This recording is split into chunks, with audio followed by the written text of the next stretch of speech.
Hey, it's Sonia Booker, your wealth builder, and I am here today with another show that's going to completely inspire you. It's going to inform you, and it's going to definitely empower you, which, I'm all about. And I'm just excited to finally sit Yes. down with my girl, Jessica Jessica Myers. Myers. Hey, Jessica.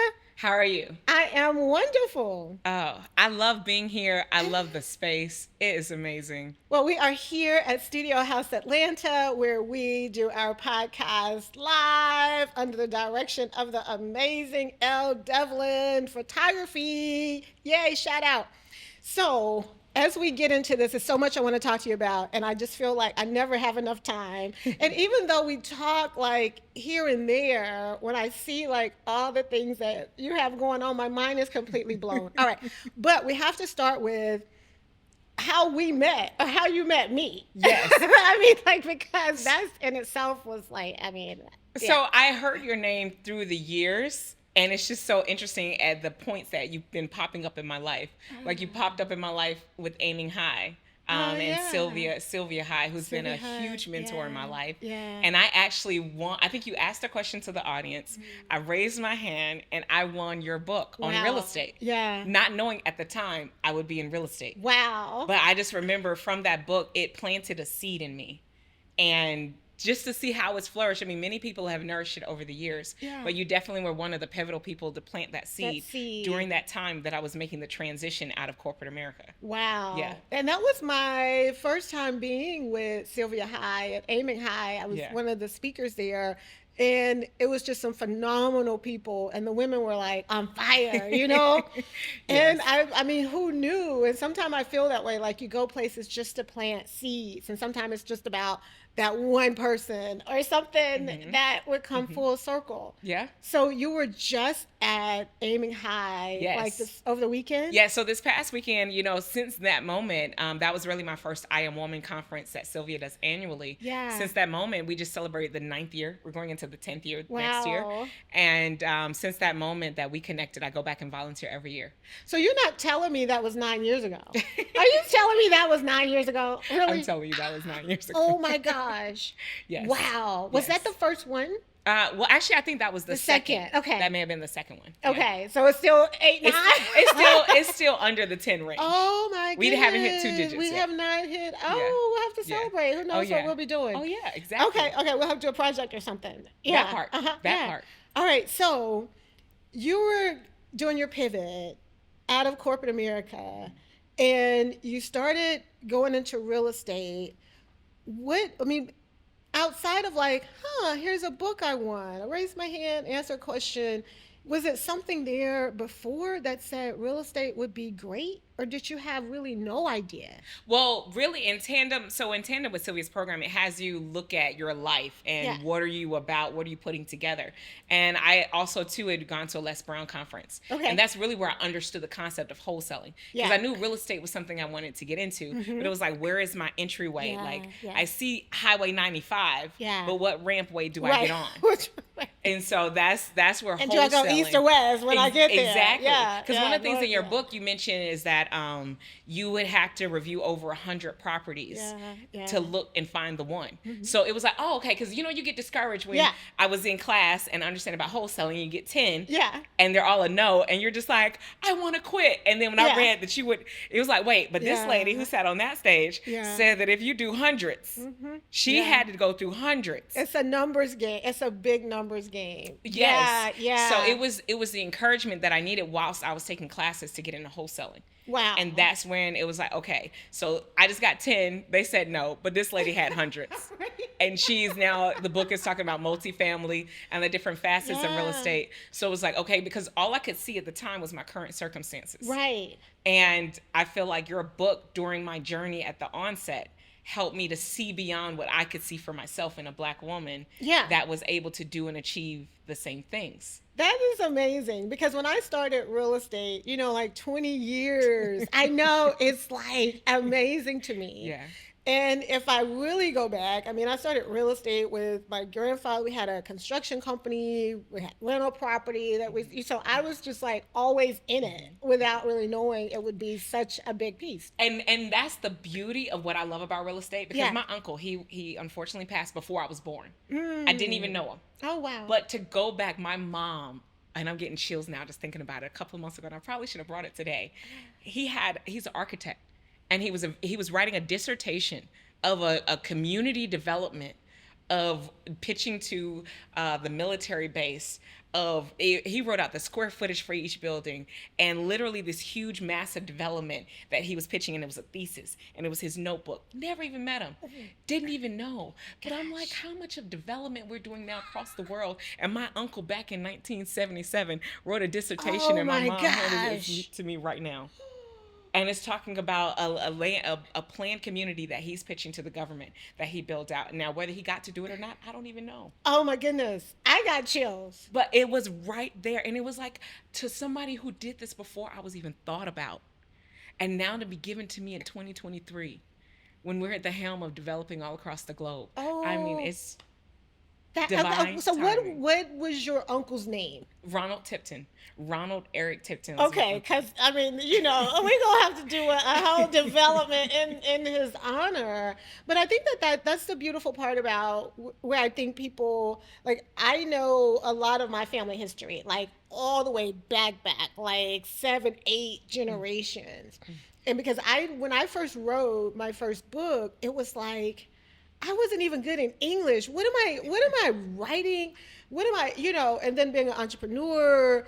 And I later learned, like, that my great-great-grandmother, they were like, she was so industrious. She wrote, she did all this stuff, and I'm like, oh my gosh, And so I joke with my mom all the time, because her name was Charlotte. I was like, I am clearly Charlotte. Yes. You should have named me Charlotte, And it was like, because now I feel like understanding that I had that type of lineage of people creating stuff. They were like, oh, she was good with her hands. She would make stuff. She would, and I'm like, oh my goodness. And here you are, good with your hands and in the field, and you roll up your sleeves and get to it. And go cook a meal and, all kinds of stuff. Like, yeah. And so, but would have just had no idea. So I think that's like really key. So because I want to talk to you about so much stuff, what I really want to understand about you is, what do you feel your purpose in life is? I have sat with it, and it boils down to creating memorable, magical moments that allow people to experience their highest version of self. Wow, okay. That is my vision for life. Yeah. Now, how that comes through, you see me do it in real estate. Yeah. You see me do it in tech. You see me do it in media. Yeah. You see me do it in any industry that I get into. I'm climbing the ladder and getting to the top. Yeah. But ultimately, it's about creating memorable, magical moments that allow people to experience their highest version of self.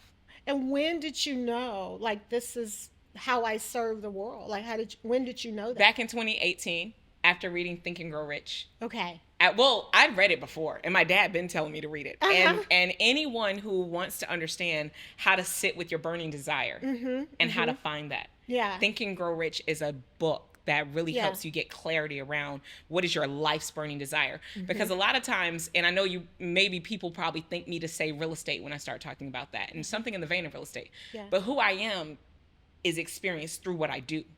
Yeah. Does not define me. Yeah. So it's not like what you do is not who you are, which is kind of like when you meet people, it's like, I'm like, who are you? You know what I mean? Like, exactly. Yeah. Because you just so happen to do it. So you see me doing real estate. Yeah. And that's how you get, all of the things that you see. But the real crux of the matter is about creating moments where we're living to be our highest version of self. Yeah. And what does that entail? That entails, like, literally me connecting with people. With me, I love helping. And my dad used to always say, well, how are you going to help people? You help somebody cross the street, you helped them. Yeah. I was like, well, how do I help? So that aha moment that people have. I remember Oprah used to call them the Oprah effect and her aha moments. Yeah. And it was like that spark when you were at the change in the precipice of someone not knowing to knowing. I chase those moments. Yeah. And I don't know if you've ever like taken like a spiritual gifting test or anything like that, but one of your spiritual gifts is the gift of helps. You get fulfilled by helping people do that. That's beautiful. Yeah, because even now with what I do in real estate, I'm excited. And I'm excited about what I've laid out, but the tech part is even more exciting because it's about helping other people do the same thing. Okay. It's not just enough for, the things that I've been able to do, but the tech now lays out the process to allow people, we can replicate that 3-part formula. Oh, I see how we can do that. Do you feel like any of your corporate background, does that serve in anything? Oh yeah, there are a lot of transferable skills. Yeah. So actually I studied journalism at Georgia State, just around the corner. And as I ascended through media, I was working in the business part of media. So I was working in the sales. Okay. The sales side. So we were the ones actually putting the contracts and paying for all of the production. All the production that everybody sees, we paid for it and cut the check for it in our media. Okay. In the sales. And so that has translated into sales of real estate. Wow. Yeah. And so, because my grandfather used to always tell me, like, I've had like one job in life, like, that I was actually paid to do. And he would always say, don't you have enough experience? Because it was like kind of like he saw a job to like get experience. And so that's why I was really curious about, did you feel like any of that time in corporate transfers over? Oh, yes. Because I think it's harder. I think it's probably easier to go back. Like I knew, I don't do well in structured environments. I don't, bureaucracy, I'm good here, because it wasn't, I couldn't serve my purpose in corporate. Yeah. And so, it's so much of you to offer. And a lot of times, because I don't throw away corporate, because even now building a business, one thing corporate does is it teaches you the 0 to 1. Mm-hmm. And it teaches you scalability. And if anybody wants to do anything of any scalable business, you can't just throw out the baby with the bathwater. Right, yeah. Like, I understand that we want a freedom of time, but it's something about corporate and the infrastructure that teaches you. Yeah, it's the structure. It's the structure. And I think that's definitely important. I think that's missing sometimes. I even think that people don't, when they start investing in real estate, they don't really see it as like a business. They just be like, I'm investing. I'd be like, this is full blown. Like it needs like a whole company model, vision, a plan. Because even when you get the returns, what are you going to do with that? Yeah, and so that was one of the things that when I wrote my first book, that was one of the things I really wanted to transfer, because I remember getting started and it was just like, I'm just out here investing. It's a good deal. I'm just going to buy it, And then before I knew it, I had all these properties that I had no plan for. And so it's kind of like, okay, well, did you buy that one to rent it? Did you buy it to flip it? Yeah. And so it's just like, oh my gosh.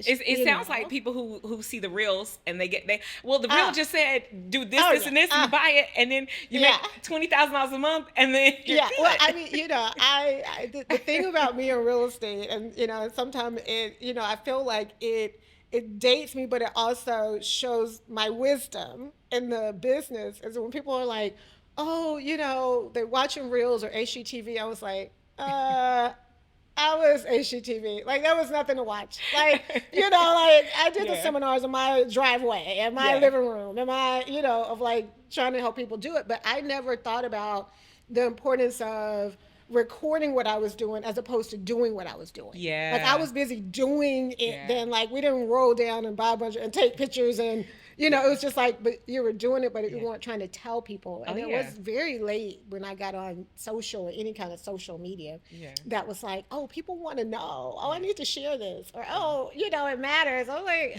okay. So, all right. So your purpose, I think to know your purpose and that, and whether you use it, like you say, tech, real estate, like all these just become avenues now. Yes. So when I say that I'm a wealth builder, it's like, real estate is one of the tools that I use to build wealth, but it's creating multiple streams of income. Yeah. It's entrepreneurship. Yeah. It's like paying off debt. Yeah. It's like all these different things is what you're doing as the ultimate fulfillment. Yeah. And so it's like, it's just one of the tools that you use. And that's what makes it exciting, because to your point, the way corporate uses us can use 20% of who we are. Yeah. And then you get the other 80 that's left unfulfilled. Now, entrepreneurship, it may be like the 80-20. Like, you get 80% of who you are, but then there's that 20, 20 but at least you get more expression of self. Yeah. At least you get more in the vein of purpose. Yeah. And it's not saying, I never once said that, leaving corporate entrepreneurship is easier, but it's more fulfilling. Yeah, I don't even know how I've seen people go back, especially during the pandemic, from entrepreneurship to corporate corporate, especially when corporate made it so easy, like where I can work from home, it's like, but like it was harder to be outside of a box so long and go back in a box of structure and your time be structured, being on the entrepreneurship side. Oh, yes. Yeah. Oh, Yeah. yes. Yeah. So like going out of it, I think some people jump out of it too soon without, like you say. But that's the importance too, I think, of leaving clues. Like they say, success leaves clues. Yeah. Because to your point, a lot of us are first gen. Like it was first gen college when I was there. Oh, yeah. And then now it's first gen entrepreneurs. So we're seeing the 0 to 1. Because a lot of times when we come into corporate, if you could think of a business from 0 to 100. Yeah. A lot of times when you come into corporate, you're coming in at 50 or 75. Yeah. You're not seeing 0 to 1.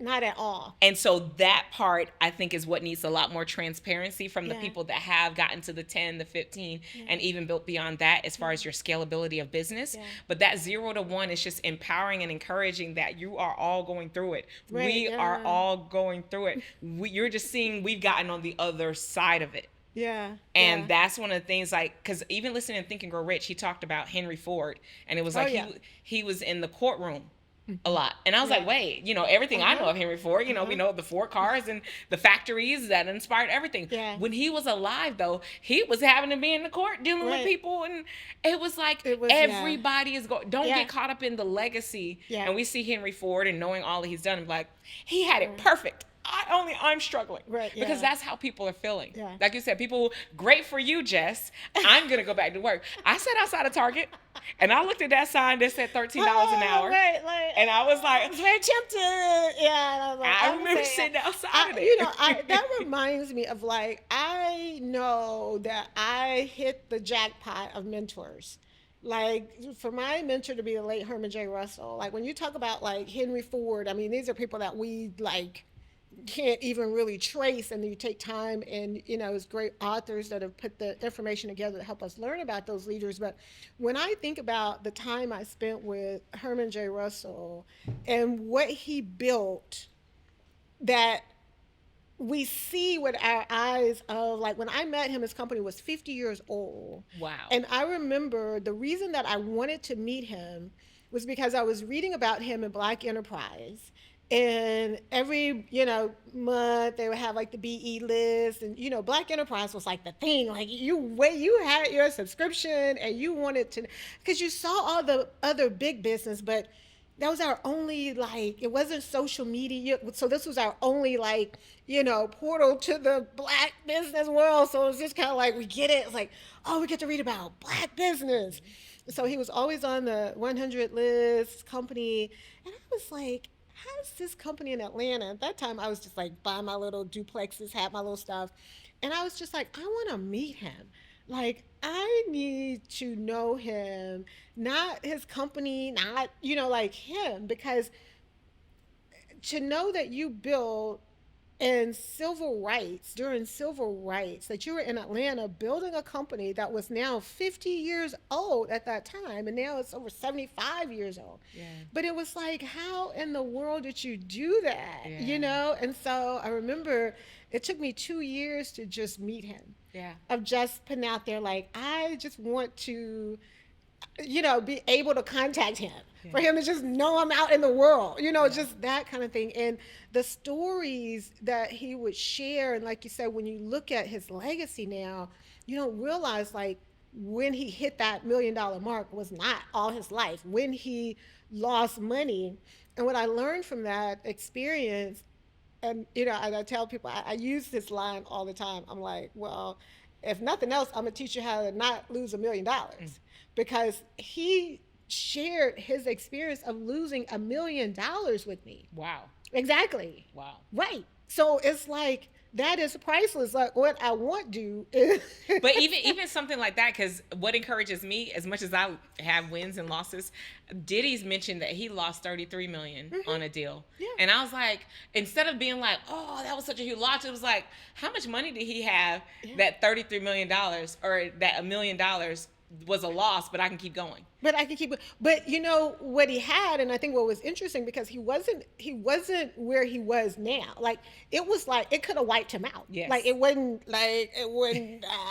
But what it did do was it gave him more fortitude to understand what not to do. Yeah. And I think we need those lessons, and we need to be able to see like, wow, I've probably been like under the floor. Like I was losing maybe $75,000, and I couldn't get out the bed. Yeah, you know, yeah. I was like, I've been there. And this was before I met him, you know, and I was just like you said, you know, I mean, I'm like, don't call me. I got the blanket over my head. Like, I'm just like, I am done. I'm making all kind of deals with Jesus. Like, if you get me out of here, I promise I won't do another deal. Mm-hmm. All to come on the other side to realize all that I went through gave me some of my best lessons. Like, it made me more strategic. Like, how I do my numbers are completely different, like everything. But it was like, he was like, I didn't want you to stop. You know, but I was like, if you get me out of here, I promise you I won't touch another, you know. Oh, yeah. I felt like Swiss cheese. I was like, oh, I get it. That's what made me reconnect with, you know, mentors that I, you know, in the world of perfection, you know, I was like, oh, I can judge you and I can say this and I can say that. I know. Oh, he who throws stones that lives in a glass house. Oh my gosh. That's it's so empowering. And so, okay, you were like one of the first Black young hotel developers, hotel owners, and part of the Hilton brand. Yes. Hilton brand. Yes. How did that come about? Now, okay, so I went out, started doing real estate as a wholesaler. And ultimately, as a wholesaler, you perfect the skill of finding opportunity or finding undervalued assets. Yeah. So I knew, you know, after meeting with one of my college mates, she was like, you know, the same thing you're doing over in the single family space, you can apply that same thing to the commercial and get a lot faster. Everything, yeah. And because I was like, wait, I just want 10 houses, and then it was like, wait, well, in commercial we call them doors, and you actually need to up that number. It was like, okay, wow, up that number. I hadn't seen 10. Yeah. So it was like, no, get to 100. And then Grant Cardone is like 10 extra vision. And so next thing you know, it's 1,000. And so now we're at 1,000 doors. And my girl is like, look, take that same, we can find undervalued assets over here. I was raising capital in the single family space. And she was like, hey, we can raise capital and we can put all our forces together and we can make it happen. And that's what we set out to do. It took 2 years to do it. Yeah. It took 2 years to do it. But once we found, it's so crazy. It took us 2 years to find the perfect deal. And once we found the perfect deal, it was easy. Yeah. Getting to the perfect deal wasn't easy. That was the hardest part. So really, it was just the idea that you took the model and what you were doing and just, like you say, 10x it or put it on you just transferred it into the thought process. Exactly. Same thought process. Exactly. But put it in a different genre. Like if I'm doing this in single family, I can do this commercial, I can do this hotel, I can do this anything. Exactly. Yeah, and when you start getting expansive like that, the team starts growing. So you start getting more experts. Now I'm not saying like I flew the plane and everything by myself. Yeah. It's a team of experts that you employ and bring together to take down a deal as that. What did it feel like when you did it? Was it kind of like, It felt surreal, especially after seeing the property in real life. Okay. It felt very surreal. It was like, wait, this is happening. Because, you know, especially a lot of times in finance, you're dealing with paper. Yeah. So you're just dealing with change of ownership and, you know, things like that, and acquisition and closing table. You don't have the house with you or the hotel with you. So when you actually see it, and like, I think when my mom saw it, that she was like, oh, this is real. It was like, yeah, because, you know, they're just like, okay, Jesse, pass the salt. Right. Like, you know, like, yeah, you got another house. Okay. Yeah, pass the salt. Normal. Right, yeah. But when I was able to have my mom meet me out there, and she came and she flew out there, and I was like, oh, that's so beautiful. We did it. Oh my goodness. Yeah. And so I think women make some of the best wholesalers. So I love like exposing women to, because I feel like we approach everything with our heart. Exactly. Yeah. Like I've closed so many deals sitting on kitchen porch with some iced tea. Yes. You know, and really caring. Because they're about, because a lot of times when you're finding deals that are pennies on the dollar or the value of what you're getting it, is people dealing with stack problems. Yeah. Because as we just talked about our cycle of success, if you would have caught me on the right moment, you could have got some stuff for free too. You know, if you would have caught me on the right time. You will get rid of some stuff, pennies on the dollar, as, you know, the business needs. And so you're finding people with issues and how you can be a solution. So how do you now, I love that, how do you now, how do you how do you take everything you have and what's your purpose? Because now it's like you just keep going. And that's what I think is so dang cool. You just keep going. And I just like watching it be like, oh, she's doing this. Oh, she's working on that. And it's just like, you just keep going. Well, for one, I feel like I'm only getting started. Like, I appreciate what I've been able to do. Yeah. But I feel like we're just getting started. Like, I don't even feel like it's how to say ready, set. Yeah. Like, I feel like we're at set. Yeah, set. Like the goal gonna look crazy. Yeah. We're at ready, set. Right. So it's constantly too staying true to the vision. Yeah. Once you get locked into who you are and what you're on a mission for, the vision gets expansive. Yeah. Because the people that you get to impact, the people that get to join the vision and bring it to life, and you can do so through tech just by organizing people in the right routes. Like, you get to build a spaghetti junction. So tell me about the tech. Tell me about the tech part, because that is like when I started seeing you dabble over there and starting to like, I'm like, oh, now that. Yes. Like, what brought that about? So partly I boiled everything down to COVID gave everybody a chance to think. Yeah. And it slowed you down enough to understand process. Yeah. And it slowed me down enough to know that from the $15,000 house I got involved in real estate to the $19 million portfolio that we acquired, even to the $10 million resort that we're working on building. Yeah. And that's the Bahamas? Yes, in the Bahamas. So even beyond those things, what is the common denominator? And I journal actually about all of my properties. Yay. So I can list all of them. Do you call them? Do you name them? Yes, I do. I do. I'm like, I do. I give them spirits. Lola, I'm going to sell you. Yes. Or I'm going to, some that I'm like, I'm just going to keep you all of my life. Yes. Yeah. But some of them that hold sentimental value. So I started looking at the common thread, and it was three parts. Okay. The opportunity itself, the skill set and know-how of what to do with said opportunity, and the capital to execute. No matter what size the deal, I started to notice those things. My husband, being a technologist, he's an app developer, been developing apps for the last 10 years. And I was like, wait. And he explained to me, he was like, all an app is a process.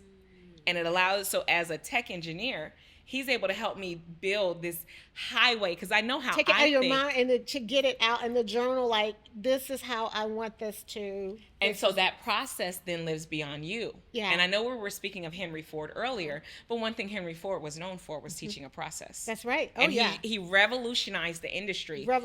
By coming up with a systematic process. So our technology is going to revolutionize the industry and bring together a systematic approach to putting together my 3-part formula and teaming together to do deals better inside of our deal room. Inside the deal room? Yes, inside of our deal room. Okay, when is this launching? So our feature, so the app is actually called Figure 8. Okay. But our feature is the deal room, which is where we bring people in to have conversations, the backdoor deals. We bring together a 3-part formula to help people execute more deals. I love it. And that's where we're able to take my process of what I've been able to do. And like I said, you've seen it from the $15,000 house to the multi-million-dollar portfolio. That is and now so other cool. people can do the same thing. All right. Dope. Yes. I'm in. Okay. So Figure 8. Yes. All right. So we'll be on the lookout for that, and that's going to be huge. Yes. This book, Real Estate Mastery. Tell me about, like, what is that book? It actually breaks down. So I just mentioned the 3-part formula. Oh, okay. And how I use the 3-part formula in my life. That's literally, how do I find opportunity? As a wholesaler, you find people with problems. Yeah. You look at people. I'm constantly talking to people with problems, because I know that through real estate, we can find a solution. Yeah. And so that comes together, bringing the skill set and know-how. Yeah. Like when you go to fly to Jamaica, do you go get your pilot license and then save up to go get your plane? Or do you just hire someone that's already spent 10 years doing it? Right. And so in building up the team, that's where I talk about who are the popular people that you need on most deals. Like, some you may need a specialized niche carpenter with special glue that only can be used for that project. But overall, you will always need a closing attorney. Right. You will always need insurance. So we break down who is on your team that you will always need to operate a deal. And then there are 4 resources that I teach of how to get access to capital. Okay. Because that's the misconception. When I started real estate, I had $1,400 to my name. And that was everything. Yeah. Well, probably not retirement, but who, right, you know, I wasn't coming out of your corporate job. Yeah, so I had a 401k. Yeah. But I will say that $1,400 though, I was able to flip it from one turn into knowledge, to skill up to scale up. Skill up to scale up. Yes. Love that. Yeah. And once I invested in the knowledge to scale up, yeah. that allowed me, okay, now I have the infrastructure and the systems that I can set up. And that's what we discuss in the book, Real Estate Mastery. Nice. How you can take and build from nothing. Yeah. That's the power of wholesaling. Yeah. Wholesaling allows you to just connect and network with the right people that will get you to your next fortuitous deal that can change your life. Yeah, that's good. And I mean, and they could be at the grocery store. Exactly. They're at the doctor's office. I mean, I'm like... Well, that's what makes me, I feel so bold in the rooms that I walk in, because I feel that in any room that I walk in, I'm coffee. Yeah. And I'm changing the environment of where I stand. Yeah. And that's one of the things that, you know, you call it what you want, but it's I understand that every environment that I can change those around me, just as every environment you went in without even knowing it. You were spilling out beans and planting seeds, and you didn't even know. You were just like, I'm just, let me go speak at this conference, grab my coffee, and go speak. What time is the panel? And then here you change someone's entire life. Yeah, to say, and when you hear those stories, it's so important, because when I wrote my first book, there was no such thing as like on-demand printing. There was no Amazon. There was no, and so I was like, but what I did know is I have to share this information, because I feel like when we learn something, and that's the good, bad, and ugly, because that's what I always tell people. My books, like any book I write, you gonna be like, wow, I didn't know that about Sonia. Like,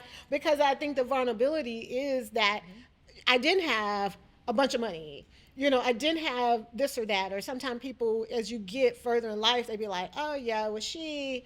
it was easy for her. No, I was under crawl spaces. Like I was never like, oh, go check that out, because I got, a big crew of people like, check it out. Write the estimate up for me, and I'll do the numbers. All that was, what am I buying here? I need to look under the hood.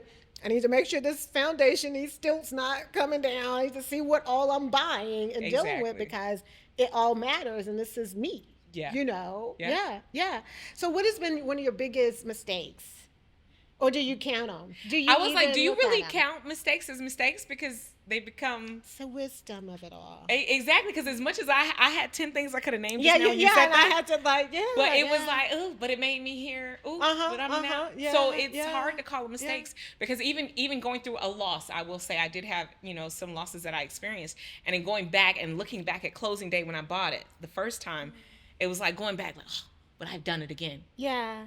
And as much as I was sad and I was about to cry, or was probably crying, I know. I was the definitely tears of it all. That's the book. Like, But I was like, I would bet on me every time. I'm crazy enough and that I would the still decision bet on me. that you made at that time, with the factors that you knew and what was presented, it was like you were making the best decision in that moment. And and going back, hands down, if I could go back and change anything, I would still bet on me every time. Oh, I love it. And you were talking right before we started rolling about how journaling has helped you to understand those full circle moments. Oh yeah. So one of the things that my mentor, Miss Sylvia, actually expressed to me is because it's like when I lost, and I lost bad, and I was under the covers, I didn't want to get up. I could not face it. And I was like, how do you rebuild after a loss? How? Yeah. And she said, gratitude. Yeah. And I was like, I'm grateful. I say my grace. Right, yeah. I'm grateful. It's like you're expecting something big, like, Miss Sylvia. Like, you don't understand. No, I really lost. You talking about gratitude? Like, let me try to help you explain. Like, just say thank you? Yeah. But now I actually wrote a gratitude journal, because it was definitely getting to the point where it's just like, just be grateful for today. Yeah. What am I doing today? And as I look back at where I started the journal, and then once I finished it, I was like, it helped to carry me through. That spirit of gratitude always keeps you moving forward versus worrying about what happened. Yeah. Because if you allow and embrace and want to keep holding on to what happened, it will continue to shape the narrative of where you go. Versus understanding you need the gratitude to interception. The gratitude is the interception of your thoughts to help you build a future, not from your past, but where you're growing to. Yeah. Read a book. slow down. Yeah. Because a lot of times failure comes from things we may have missed. But now taking the time to journal and write it out and stay in gratitude, it helps us to now be more forward thinking. Well, as I said, you're going to be super duper inspired. I'm inspired. Like, I'm so inspired. Full circle moment. You can inspire the inspirer. Full circle moment. That is like, okay, so how do people get in contact with you to be inspired and empowered and all these things by you? How do So ITS Jessica Myers on all major platforms. It's Jessica Myers on Instagram, LinkedIn. My website is itsjessicamyers.com. And I would say stay tuned. We have an event coming up at the end of the month. And so to find out more information, it's jessicamyers.com on all of my platforms. But I'm starting to create more networking events that bring together my 3-part formula in person. And we're going to call it the Deal Room Meetup. Nice. So I'm excited about that. I love it. Yes. All right. Invite me. I'll come through. Yes. Yes, to the deal room. Yes, I love a good deal. Yes, always exactly. For a good deal. Or maybe that's the tagline. I love a good deal. I love it now. I love a good deal. We were looking for a tagline. The Deal Room Meetup. I love a good deal. I love a good deal. Because I love a good deal, so I'm going because I love a good deal. All right. You've been watching and listening to your wealth builder, Sonia Booker. And until the next time, happy wealth building.